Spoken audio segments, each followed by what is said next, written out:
Selamat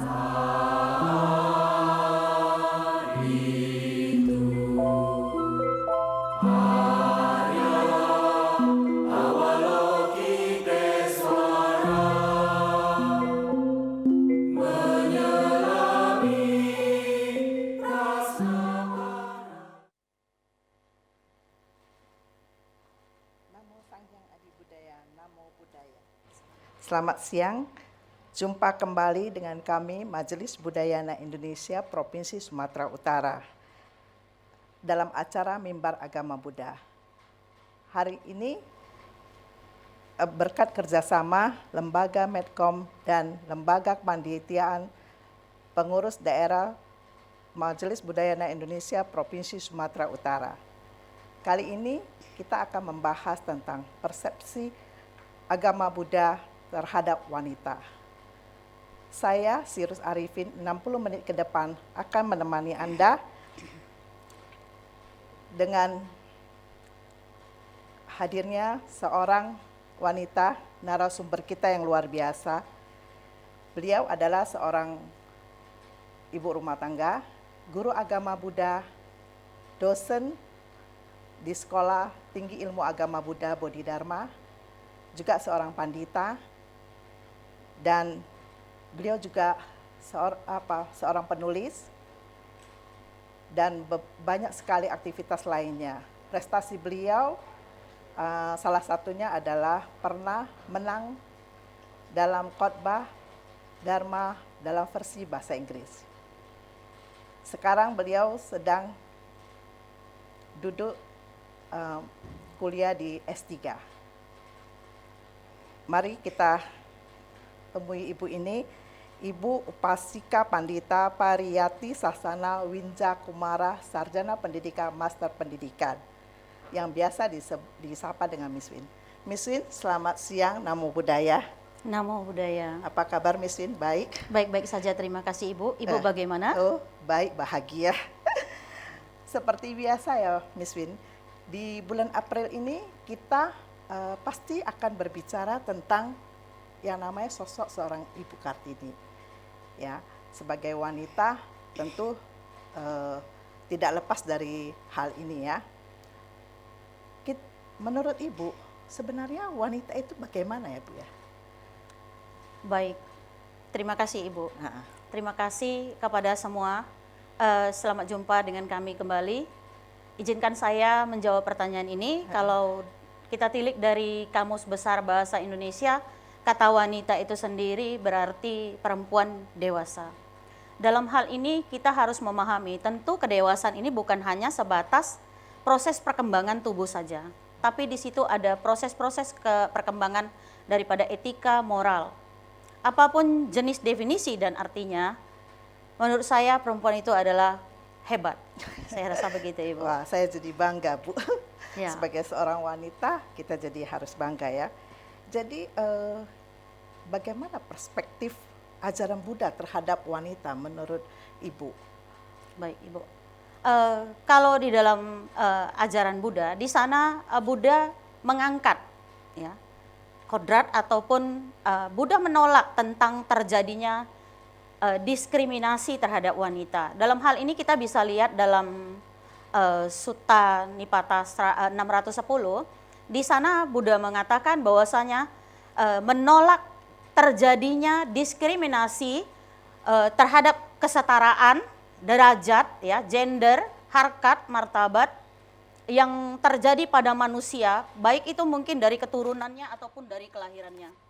Dari situ kita memahami ya, bahwasanya Buddha telah mengangkat ya wanita pada saat itu ya. Kemudian kita juga bisa melihat berbagai contoh, misalkan ketika ada wanita-wanita yang ingin mengikuti kebikuan atau bikuni, ya, misalkan kita sebut namanya Mahapajapati Gotami dan 500 pengikutnya, ya, mereka bisa diterima Buddha, ya, mereka menjadi bikuni-bikuni pengikut siswa-siswa Buddha yang sangat luar biasa. Kemudian ada kisah yang kita juga harus benar-benar pahami. Di sana kisah tentang Raja Pasenadi yang merasa kecewa pada saat itu istrinya melahirkan anak seorang perempuan. Nah, tentang hal ini didengarkan oleh Buddha. Kemudian Buddha menjelaskan kepada Raja Pasenadi, mungkin saja kelahiran seorang wanita itu jauh lebih baik daripada kelahiran seorang anak laki-laki. Kenapa? Karena bisa saja dia nanti akan menjadi seorang istri yang bijaksana dan bajik. Kemudian ia juga nantinya akan dihargai oleh orang tua ataupun ibu daripada suaminya. Ia bisa melahirkan anak yang berpotensi, anak-anak yang nantinya akan menjadi pemimpin-pemimpin dalam negeri besar. Ya, orang-orang atau wanita-wanita tersebut adalah merupakan wanita-wanita yang mulia. Kemudian kita juga bisa melihat Kujutara ya, seorang upasika, perumah tangga seperti kita Ibu. Perumah tangga yang sangat gesit dalam belajar dhamma, ya. Dia menulis, dia merefleksikan kembali apa yang dia pelajari dari ajaran Buddha itu sendiri, dan itu semua tercantum dalam satu kitab suci yang disebut Itiwutaka, ya, itu terdapat dalam Khuddaka Nikaya. Ada lagi Uttaranandamata yang sangat gesit dalam perkembangan jananya, ya. Jadi banyak sekali pada zaman tersebut kita melihat bahwasanya Buddha itu telah mengangkat kodrat daripada wanita itu sendiri. Sementara kalau sekarang kita tilik dengan keadaan potensi, kita banyak mengenal wanita-wanita yang hebat, wanita-wanita yang luar biasa. Kalau di Kalkuta kita dengar namanya, atau Kolkata sekarang ya, namanya itu ada Mother Teresa, ya. Beliau adalah seorang ibu yang luar biasa yang menjadi panutan. Kemudian ada seorang perempuan yang luar biasa, Kiki Anharizal, seorang wanita yang cantik di dunia. Tahun 2018 beliau mendapatkan gelar tersebut. Ada Theresa May sebagai Perdana Menteri Inggris. Kemudian kita lihat pahlawan-pahlawan wanita kita di Indonesia. Ada Dewi Sartika, ada Bunda Raden Ajeng Kartini yang sekarang lagi kita ingat-ingat terus ya, karena 21 April itu adalah merupakan hari peringatan beliau. Ada Cut Nyadin, ada Cut Mutia di Aceh. Kemudian kalau untuk zaman-zaman di tahun 19-an kita juga bisa kenal dengan yang namanya Ruhana Kudus. Beliau seorang jurnalis perempuan yang mendapatkan peringkat-peringkat ataupun penghargaan-penghargaan. Beliau adalah seorang putri Indonesia yang luar biasa. Sekarang kita punya menteri wanita ya, salah satunya Ibu Sri Mulyani yang mendapatkan penghargaan-penghargaan yang banyak dari tingkat internasional. Kemudian kita juga kalau di Buddhism kita masih punya bikuni-bikuni yang luar biasa. Ada Ayah Santini yang energik ya, yang membimbing para bikuni. Ada Ayah Tita Carini di Sangha Agung ya kan. Kemudian ada sangha-sangha bikuni lainnya. Seperti kita di Medan ada suhu-suhu yang sangat energik ya, ada suhu Badra Sudianti ya, ada suhu Badra Cita dan seterusnya yang mungkin kita kurang waktunya untuk menyebutkan nama-nama mereka Ibu. Tapi kita juga harus paham ya, di sekitar kita ini bukan hanya sebatas itu saja. Kita punya ibu di rumah kita, di mana nama kita itu selalu masuk ke dalam doa-doa mereka. Nama kita tertera di doa-doa mereka. Mereka adalah orang-orang yang mulia, yang luar biasa. Kita punya wanita-wanita Buddhis di wihara-wihara ya.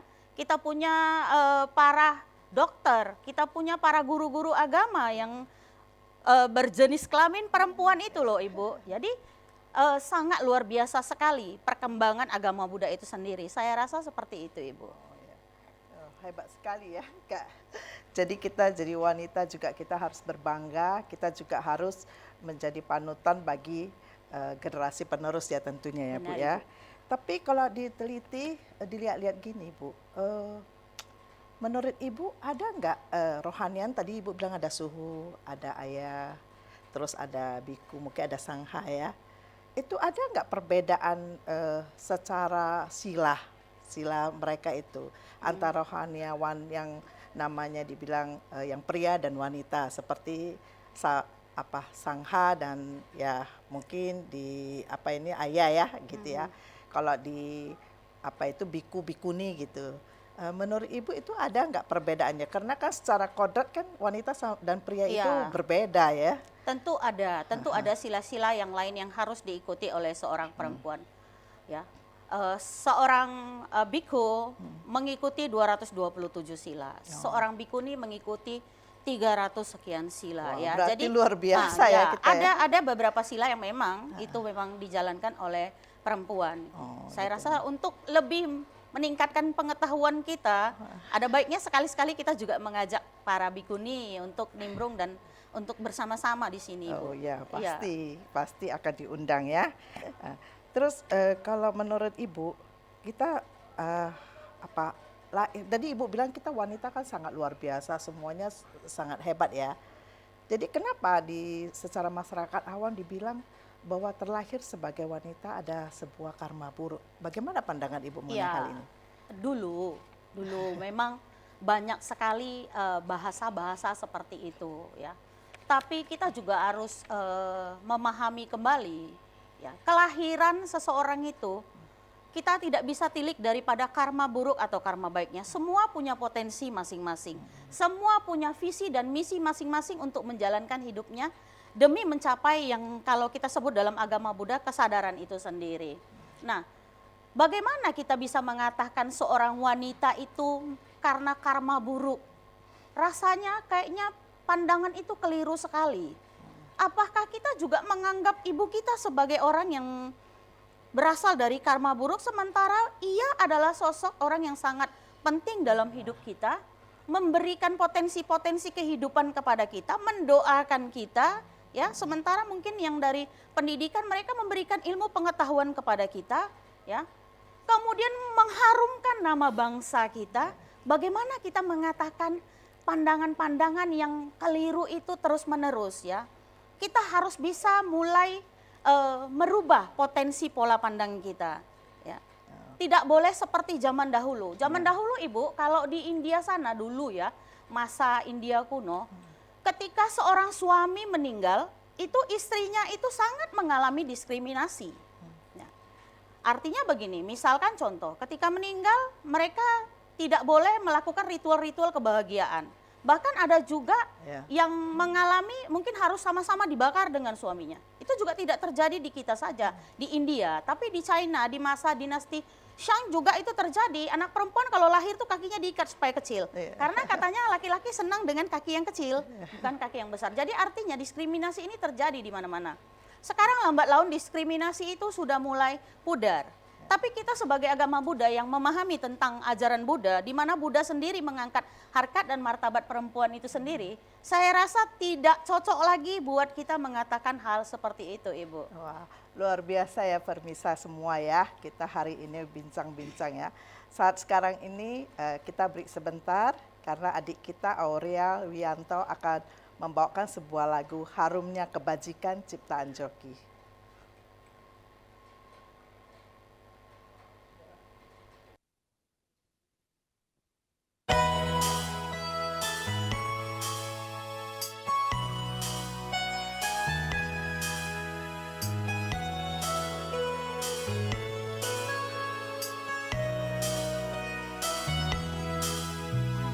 Harumnya cempaka, harumnya bunga melati, harumnya kayu cendana, tak melawan arah angin, namun lebih harum lagi berbuat kebajikan.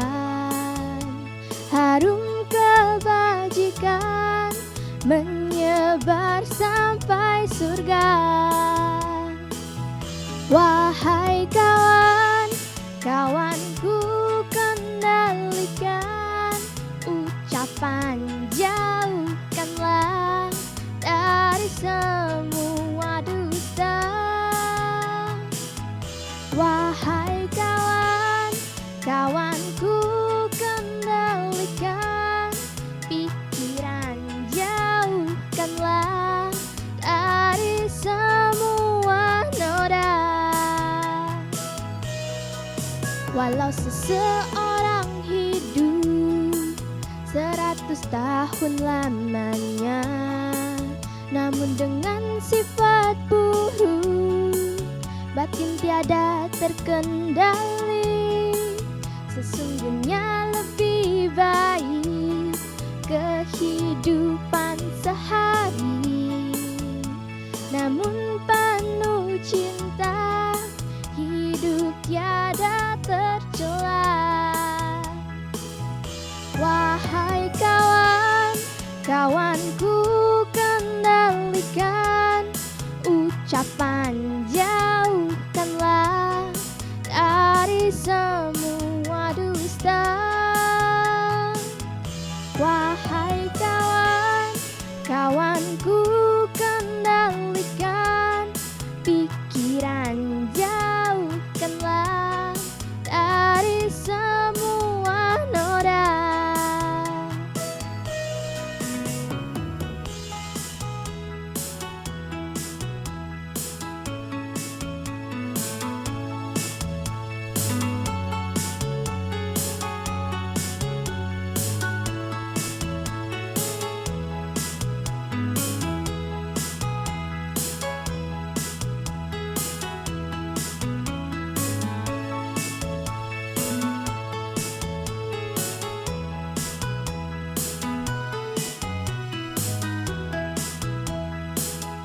Wahai kawan, kawanku kendalikan ucapan, jauhkanlah dari semua dusta. Wahai kawan, kawanku kendalikan pikiran, jauhkanlah dari semua noda. Wahai kawan, kawanku kendalikan ucapan, jauhkanlah dari semua dusta. Wahai kawan, kawanku kendalikan pikiran, jauhkanlah dari semua noda.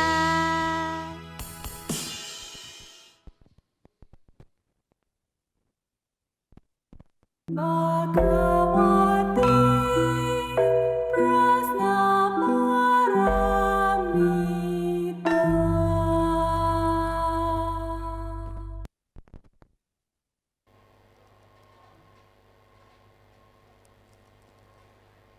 Kembali lagi dengan saya dan bersama Miss Win ya.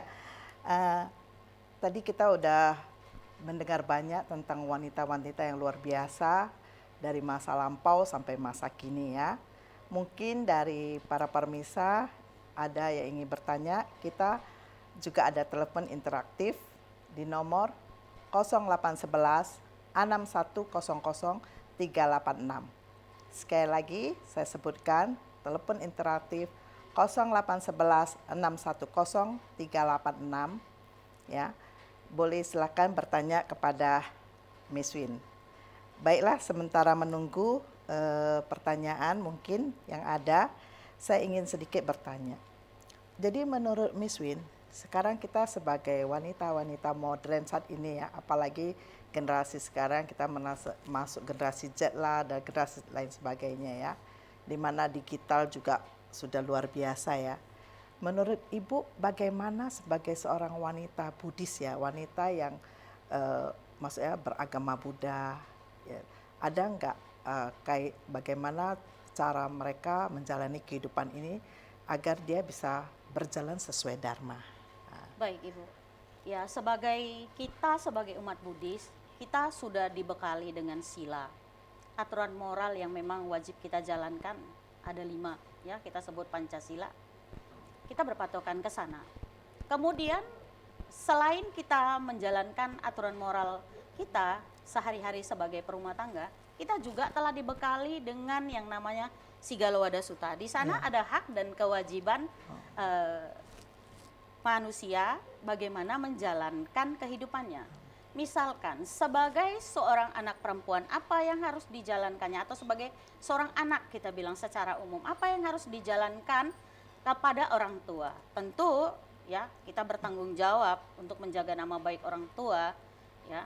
Kemudian kita harus menghargai mereka, kemudian kita juga mengikuti semua perintah ataupun aturan yang diberikan oleh orang tua itu sendiri. Kemudian sebagai seorang istri, apa yang harus dilakukan? Sebagai seorang menantu, apa yang harus dilakukan? Di sana semua ada ibu, lengkap ya. Misalkan saya beri contoh, bagi seorang istri ia menjaga nama baik keluarganya ya, melaksanakan tugas sebagai kewajibannya di rumah sebagai seorang ibu, melayani keluarga, baik itu keluarga dari pihak suaminya ya, harus bisa bertindak bijak dan bajik di sana sehingga semua perjalanan rumah tangga bisa berjalan dengan harmonis. Tadi disinggung dengan era digital ya, disinggung dengan era digital. Ya, kita sama-sama memahami, baik itu ibu-ibu yang mungkin para aktivis yang sering berada di luar rumah ataupun yang memang sampai sekarang kegiatannya di rumah sebagai fokus ibu rumah tangga terhadap anaknya saja, tentu tentang era digital ini memang perlu penalaran ataupun perlu wawasan yang luas. Di mana di era digital ini tentu memang kita bisa membangkitkan banyak aspek, misalkan aspek ekonomi ya. Ibu-ibu bisa jualan via online ya, memahami pendidikan dari aspek pendidikan. Sekarang mau tahu tentang satu negara kita tinggal buka YouTube ya. Kemudian kita bisa belajar via Zoom, kita mengenal banyak orang ya dari era digital itu sendiri. Kemudian ada juga sisi negatif yang juga kita harus pahami ya, di mana kita harus paham kalau konten-konten yang nggak penting itu kita tidak perlu ya. Kita harus paham yang mana yang memang kita butuhkan untuk perkembangan aspek-aspek tadi, perkembangan potensi hidup kita ya. Tadi saya sebutkan baik dari aspek ekonomi, baik itu dari aspek misalkan perkembangan pendidikan, bahkan kita bisa mendengarkan dhamma melalui media-media ya, ada YouTube, ya, ada Zoom dan lain sebagainya yang sangat luar biasa. Kita bisa melakukan interaksi tanya jawab juga ketika kita mengikuti itu. Sangat indah sekali dan sangat luas sekali pengetahuannya. Tapi itulah yang seperti saya sebutkan, yang negatif itu juga perlu diwaspadai ya. Ada sisi negatifnya juga yang memang harus kita jaga. Sehingga wanita tadi ya bisa menjadi lebih maju lagi biarpun dalam rumah, tapi mereka memiliki wawasan-wawasan yang luas ya. Gitu saya rasa Ibu. Oh gitu ya, luar biasa. Saya ingin berarti di sini agama Buddha itu tidak pernah melarang perkembangan yang namanya digital ya, digital atau apa perkembangan teknologi lah dibilang ya. Karena kan terkadang kan dikira oh ini jadinya tidak benar secara agama atau secara apa gitu ya. Jadi berarti dalam agama Buddha itu diperbolehkan juga ya Bu ya? Iya. Diperbolehkan. Bila itu memang dibutuhkan, kita juga menggunakan itu kan untuk Iya. perkembangan pengetahuan benar sekali. terhadap agama kita itu Iya. kan. Kita banyak mendengarkan dhamma, bahkan kuliah-kuliah sekarang juga menggunakan sistem online juga ada. Iya benar sekali ya. Artinya itu tidak ada satu larangan menggunakan barang-barang tersebut kalau kita menggunakannya dalam sisi perkembangan dan positif. Iya. Saya rasa begitu. Ibu. Miss Win, saya ingin bertanya lagi. Ini ada pertanyaan dari umat awam. Menurut mereka, karena gini, dari mereka selalu misalnya berpergian piknik kemana-mana. Terkadang kan ada satu tempat rumah ibadah, ya kelenteng atau wihara atau apa yang melarang kalau maksudnya ya sebagai wanita kan kita ada menstruation ya. Jadi kok melarang kalau lagi haid, lagi menstruasi itu tidak boleh masuk. Jadi bagaimana pendapatnya? Apakah kita kok lagi itu kita tidak boleh melakukan puja bakti atau bagaimana itu menurut pendapat Ibu bagaimana? Ya, baik Ibu. Dalam Samyutta Nikaya 373 di sana ada disebutkan Wenika Duka Sutta. Di sana Buddha telah menjelaskan bahwasanya datang bulan ataupun menstruasi itu sendiri adalah duka khusus bagi wanita ya. Artinya itu kenaturalan yang terjadi pada tubuh wanita ya, ejakulasi tubuh mengharuskan itu harus keluar. Nah, memang di zaman dahulu ya dikatakan bahwasanya orang-orang atau wanita yang lagi datang bulan tuh tidak boleh ke tempat ibadah begitu ya. Tapi itu adalah merupakan persepsi yang harus diperbaiki kembali. Kenapa kejadian itu dulu terjadi? Ya kembali lagi Bu, tentang penggunaan maaf nih pembalutnya ya. Kalau zaman dulu mungkin terjadi pergeseran atau apa karena menggunakan pembalut yang berasal dari ini dan itu kain atau kain. seterusnya, sehingga itu bisa bercak dan mengakibatkan aroma yang tidak sedap. Nanti umat lain akan datang, ya, nanti akan bersujud, ya mereka mencium aroma itu sehingga tidak merasa nyaman atau kena keningnya dan seterusnya. Hanya sebatas karena itu sehingga dibuatlah aturan khusus oleh itu tempat ibadah setempat itu begitu. agar tidak usah dulu hadir ke tempat ibadah khususnya misalkan wihara atau kelenteng itu tadi. Tapi kalau ditilik tadi dari sisi Suta ya. Buddhisnya, kita sama-sama tahu ya, di sana kita pada saat itu ibu-ibu atau perempuan itu sangat merasa ya perbedaan pola pandang. Emosinya semakin tinggi ya, kesalnya tinggi, mungkin ia lemas ya. Bisa nyeletuk mungkin biasanya santai aja ini nggak nyaman gitu. Ya, Nah, karena dari proses ya benar hormon Ibu. itu ya, Iya terjadi benar. hormon, Tapi kita harus perhatikan kembali. Kita umat Buddhis yang harus tampil cerdas. Dalam hal ini kalau pada saat seperti itu, ibadah itu justru sangat penting. Kenapa? Gitu. Karena ia bisa merupakan satu tips untuk membuat kita yang lagi datang bulan itu bisa menetral atau mengontrol emosi kita. Oh, berarti melatih diri ya, Bu Iya, ya? benar sekali. Jadi di sana kita ada membaca parita, sehingga ketika kita fokus terhadap pembacaan parita itu kita lupa tentang yang namanya rasa sakit yang terjadi di tubuh kita.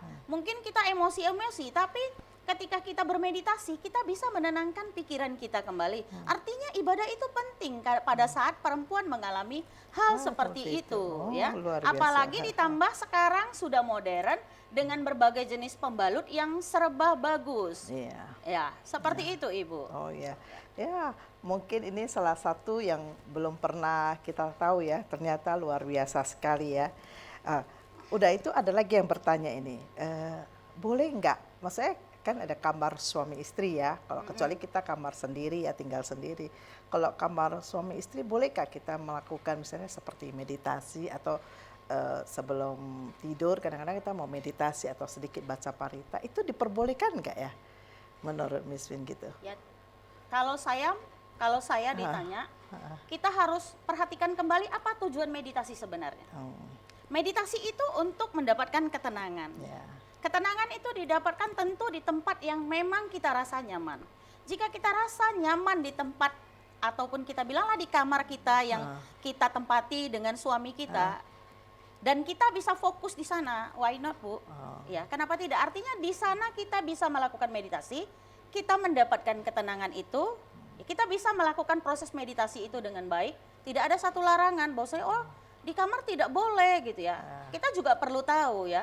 Kita beribadah itu bukan berarti hanya harus terfokus kalau ada altar saja.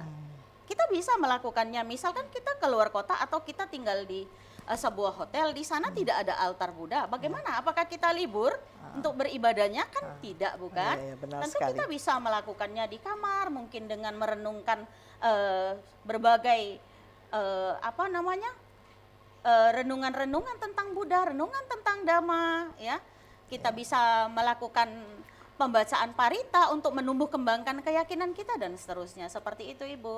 Oh ya, luar biasa sekali ya Firman saya, ternyata begitu banyak hal-hal yang belum kita ketahui ya. Kadang-kadang secara tradisi ataupun turun-temurun punya adat, ya memang belum disinkronisasi dengan kemajuan zaman ya, seperti dibilang tadi Miss Win dengan pembalut masa lalu yang memang masih tidak melekat, yang sekarang sudah lebih canggih, bahkan dapat meresap segitu banyaknya misalnya atau lain sebagainya, itu membuat kita menjadi lebih nyaman ya sebagai Bisa seorang beribadah. wanita, sehingga kita bisa melakukan ibadah tersebut di mana saja. Jadi berarti di mana saja, di pesawat dimanapun kita bisa ya Bu Miss Tentu, Win ya. Ibu. Oh Tentu. iya. Sekarang saya mau tanya, kalau misalnya kita melakukan puja bakti di wihara ya, apakah ada perbedaan antara pria dan wanita? Misalnya ya mungkin di tempat duduk, atau kan mesti harus pimpinan kebaktian harus seorang pria, tidak boleh wanita, atau bagaimana? Itu menurut Ibu pandangannya bagaimana? Ya, kalau kita tilik kembali, ya tidak ada satu larangan sih harus seorang pria sebagai pimpinan. Maaf, saya juga seorang pandita yang Oh, selalu ya. memimpin kebaktian ya. Bukan hanya kebaktian, kami memimpin dari sisi kemalangan, pernikahan dan seterusnya, berbagai ritual-ritual yang dilakukan dalam agama Buddha. Artinya tidak ada larangan. Ya, tidak ada larangan dalam agama Buddha wanita tidak boleh mimpin. Itu tidak ada. Tidak ada ya. Tidak ada larangan. Kemudian tadi tentang Tata caranya. tata Buddha. cara beribadah di wihara itu tergantung dengan aturan-aturan wihara-wihara itu sendiri. Tentu mungkin di bagian kiri kita letak mereka membuat aturan atau arrange semua laki-laki atau semua perempuan. Ya, itu terpulang kembali bagaimana cara kita ketika kita melakukan ritual ataupun melakukan ibadah itu rapi, tenang, nyaman dan kita bisa berkonsentrasi. Oh gitu Saya rasa ya. itu Ibu. Itu yang paling penting yang harus kita mungkin pikirkan. gini maksudnya karena kan ibadah dalam agama Buddha itu kan kebanyakan pakai duduk bersila, Iya. sehingga kalau ada wanita dan pria bercampur kan sangat tidak etis karena harus namaskara, sementara kan di depan kita misalnya seorang pria atau kita di depan pria kan sangat tidak etis, mungkin begitu ya Miss Wina. Perlu saya tambahkan sedikit Ya. Bu, kita sebagai umat juga harus bisa tampil cerdas ketika kita pergi ke wihara juga. Artinya kita juga harus berpenampilan sebagai seseorang yang mau beribadah. Jangan kita menggunakan misalkan pakaian-pakaian yang pendek, maaf. Ada beberapa wihara juga telah bisa memanage, misalkan ada umatnya yang pakaian pendek, urgently mereka memberikan satu sarung seperti ya. scarf atau sarung begitu ya, untuk ditutupi ya. Ada baiknya kita sebagai umat juga mulai bisa tampil cerdas. Oh, kita mau beribadah. Mari kita pakai pakaian yang nyaman sehingga tidak ada gangguan. Urgently mungkin semua umat udah penuh di sana dan mungkin kita harus duduk di samping seorang pria. Bisa terjadi kan hal itu? Ya. Oke. Apapun itu, tapi karena penampilan kita sudah sangat bagus sekali, kita bisa melakukan ibadah itu dengan baik tanpa ada rasa grogi dan malu. Waduh, luar biasa sekali ya Miss Win ya. Kita hari ini telah banyak berbincang tentang wanita. Sekarang kita break sebentar mendengarkan adik kita menyanyikan lagu Anice yang dinyanyikan oleh Jin Carmen ciptaan Chen Hiet.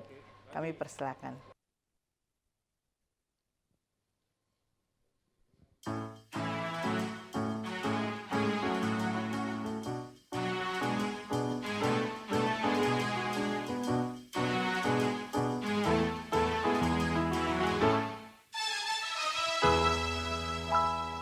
Oh, terlihat indah, semua nampak mempesona. Bila hati sedang merasa suka bahagia dan terlihat gelap, semua menjadi berubah. Saat hati sedang dirundung duka. Oh, terlihat indah, semua nampak mempesona. Bila hati sedang merasa suka bahagia dan terlihat gelap, semua menjadi berubah. Saat hati sedang dirundung duka, sangat tipis batas suka duka, lenyap suka muncullah derita. Tak satu pun yang terus bahagia. Sejak dulu begini adanya. Mungkin kita harus bijaksana, hati sadar dan juga waspada menghadapi perubahan dunia. Oh, Anicca.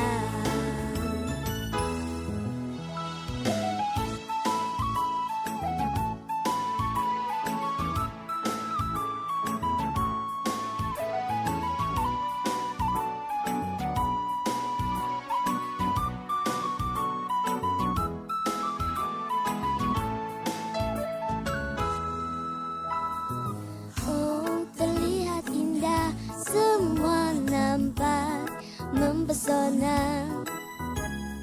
Bila hati sedang merasa suka bahagia dan terlihat gelap, semua menjadi berubah. sedang dirundung duka. Sangat tipis batas suka duka, lenyap suka muncullah derita. Tak satu pun yang terus bahagia, sejak dulu begini adanya. Mungkin kita harus bijaksana, hati sadar dan juga waspada menghadapi perubahan dunia. Oh, Anijam. Sangat tipis batas suka duka, lenyap suka muncullah derita. Tak satu pun yang terus bahagia, sejak dulu begini adanya.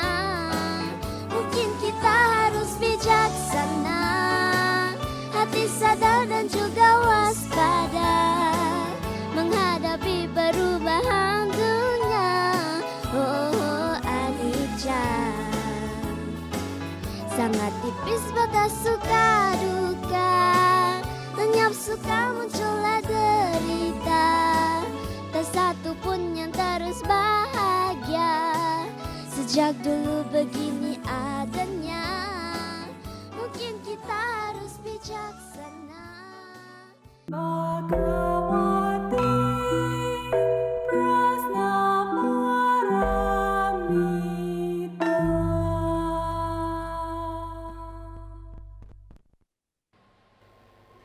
Ya, kembali lagi kita bersama berbicara tentang perspektif ajaran Buddha terhadap wanita.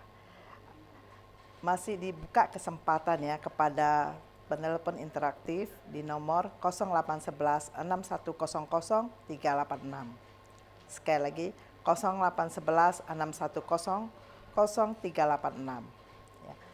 Oke, sambil kita menunggu lagi pertanyaan berikutnya, ini ada satu pertanyaan menggelitik yang saat ini ya Bu ya. Sekarang ini kita para ibu rumah tangga maupun para guru, ya khususnya wanita ya kita bicara, itu menghadapi murid-murid dan anak-anak yang serba memakai digital, ya kan. Memang seperti tadi Ibu bilang, digital itu ada pengaruh buruk, ada pengaruh baik. Jadi menurut Ibu bagaimana kita membantu mereka agar digital itu memang mereka memakainya untuk hal-hal yang baik, hal-hal yang positif untuk berguna. Soalnya saya melihat dari anak kecil, bayi begitu lahir udah dikenalkan dengan iPad-nya ataupun teleponnya. Mau makan pun harus pegang telepon, mungkin begitu ya. Jadi mungkin karena ke depan ini anak-anak ini adalah generasi penerus kita. Bagaimana mereka kok ke depannya dapat pengaruh buruk yang seperti tadi Ibu bilang. Jadi sebagai seorang wanita, sebagai kartini saat ini, apa yang harus kita lakukan menurut Ibu? Baik Ibu. Ya, dalam hal ini adalah kita harus kerjasama Ibu. Kerjasama antara orang tua, semua bagian dari keluarga, dan juga guru mungkin di sekolah. Ataupun mungkin dia mendapatkan pendidikan non formal. Semua ini adalah merupakan satu kesatuan yang utuh untuk membuat sesosok anak atau seorang anak menjadi mengerti seperti apa penggunaan, misalkan kita sebutlah dia gadget, seperti apa penggunaan gadget itu. Yang mana yang harus kita gunakan? Apakah untuk bermain itu penting? Ya, jadi dalam hal ini kita butuh memberikan wawasan. Tentu kita harus terus-menerus sih memberikan wawasan itu, tidak bisa sekali karena anak sekarang itu kritis, ingin tahunya sangat besar, ya. Terkadang bahkan mengabaikan apa yang dikatakan oleh orang-orang yang tua. Artinya kita harus memberikan mereka pengayoman, wawasan, pengawasan, ya, pengawasan saya sebutnya ya, dengan penuh rasa kasih sehingga mereka bisa mendengarkan apa yang harus mereka dengarkan dan mereka memahami seperti apa sebenarnya penggunaan gadget itu. Apakah digunakan untuk melihat seperti tadi konten-konten yang nggak penting, ataukah cocokkah itu dengan usia saya? Mereka harus memahami sampai di sana. Ya. Sehingga mereka tahu, oh yang ini kata mama ini tidak boleh, kata guru ini tidak boleh. Ya. Artinya itu pasti benar. Nah mereka harus memiliki rasa understanding yang tinggi terhadap apa yang disampaikan. Dalam hal ini kita harus jadi friendship sama mereka, Bu. Oh, jadi prinsip. Kita harus jadi teman sama mereka sehingga mereka mau dengar. Mereka tidak mendengarkan itu sebatas itu merupakan perintah. Tapi itu adalah memang keseharusan yang harus dilakukan. Begitu. Sehingga mereka dengar kita gitu, Ibu. Kalau misalnya dari kecil itu mungkin kita bagaimana ya agar anak-anak itu tidak begitu tergantung atau kecanduan namanya dengan gadget. Apakah kita mungkin bisa kasih mereka kegiatan-kegiatan positif yang seperti ajaran agama Buddha, apa aja yang bisa ya? Ya, Ibu. Sekarang ini kita lihat ya, begitu anak-anak mungkin balita sudah ngerti pencet-pencet, untuk buat anak-anak itu tenang, kadang-kadang mamanya atau papanya maaf nih, memberikan handphone. Dia pun tenang di sana, tapi dampak-dampak itu kan berbahaya, khususnya bagi matanya. Lihatlah anak-anak kita sekarang ya, banyak sekali yang masih kecil-kecil sudah menggunakan kacamata yang sangat tebal-tebal, kan kasihan ya. Artinya ya seperti tadi saya sebutkan, Ibu, rasa kasih sayang itu bisa membuat kita memanage kehidupan anak-anak kita dengan baik. Dibarengi dengan bantuan daripada pengetahuan-pengetahuan yang diberikan oleh guru-guru di sekolah. Sehingga mereka memang paham ini perlu dan ini tidak perlu. Ya. Seperti itu, Ibu. Begitu ya.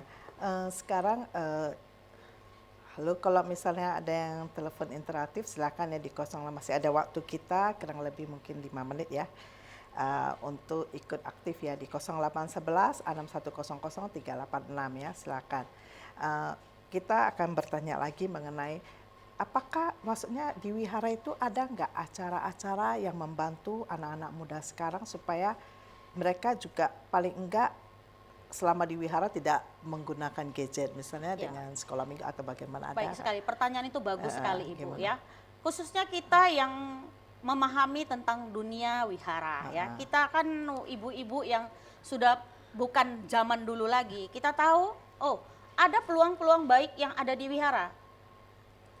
Silahkan gabungkan atau masukkan anak-anaknya ke sekolah minggu, ke sekolah minggu. Di sana ada banyak pelajaran-pelajaran yang enjoy in Dhamma. Di sana dapat damanya, mereka juga dapat temannya.